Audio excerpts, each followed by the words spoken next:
warahmatullahi wabarakatuh. Masih bersama saya Yolanda Tassi dari Prodi Komunikasi dan Penyiaran Islam Fakultas Usuluddin Adab dan Dakwah Universitas Islam Negeri Fatmawati Soekarno Bengkulu. Nah, pada kesempatan kali ini saya akan menyampaikan bahasan tentang sosiologi perkotaan dan perubahan sosial budaya. Materi pertama yang akan saya bawakan adalah pengertian kota. Nah, perkotaan adalah suatu wilayah yang memiliki karakteristik yang berbeda dengan daerah pedesaan.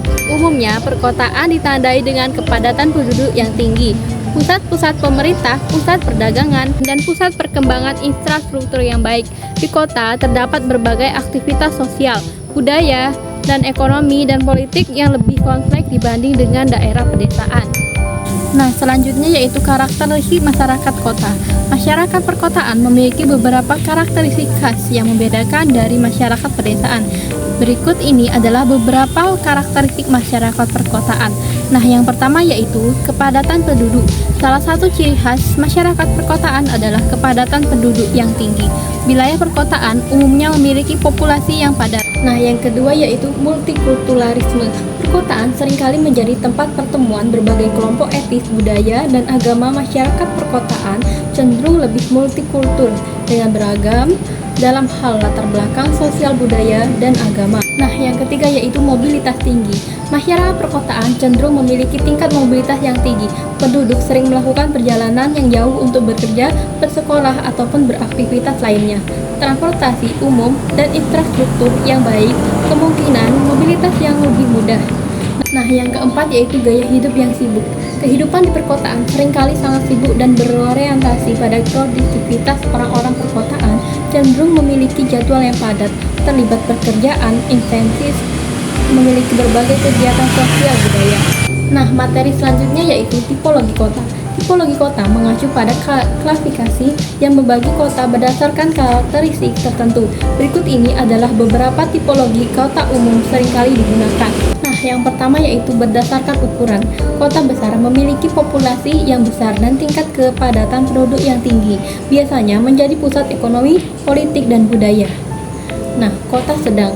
Kota sedang ukuran populasi dan kepadatan penduduk yang lebih rendah dibandingkan kota besar, tetapi memiliki beragam aktivitas ekonomi dan infrastruktur yang lengkap.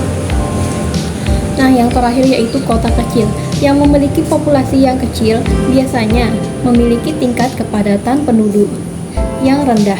Yang kedua yaitu berdasarkan fungsi.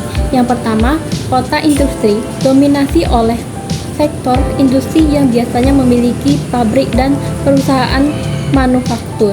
Nah, yang kedua yaitu kota pedagang, berfungsi sebagai pusat perdagangan dan memiliki pasaran tradisional, pusat pembelanjaan, dan sektor usaha jasa dan berkembang. Nah, yang selanjutnya yaitu kota pariwisata, bergantung pada sektor pariwisata dan aksi wisata yang budaya yang menarik bagi wisatawan.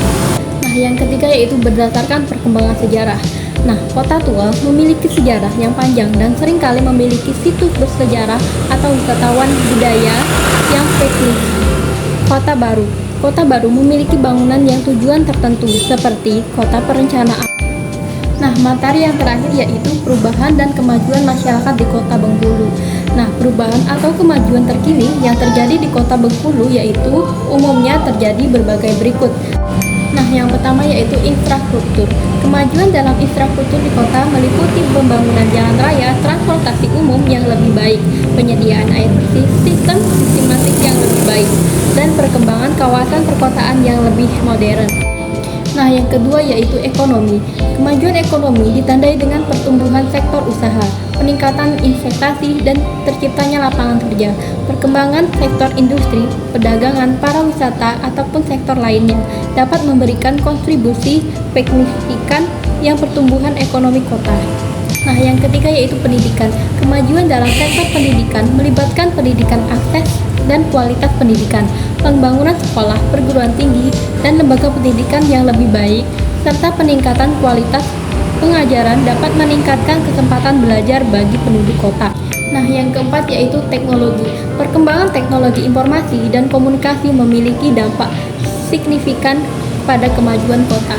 Akses internet yang lebih luas, penggunaan teknologi dalam pelayanan publik, inovasi digital, dan pengembangan industri teknologi dapat meningkatkan efisiensi yang memberikan solusi untuk berbagai masalah perkotaan. Nah, ini adalah salah satu contoh video yang saya ambil sebagai contoh perubahan pada jalan di Kota Bengkulu. Nah, yang awalnya jalannya jelek menjadi jalan yang bagus, mulus, dan modern seperti sekarang ini. Nah, seperti pada video ini. Itulah tadi penjelasan singkat dari saya. Semoga bermanfaat bagi teman-teman sekalian. Jika ada salah, saya mohon maaf kepada Allah, saya mohon ampun.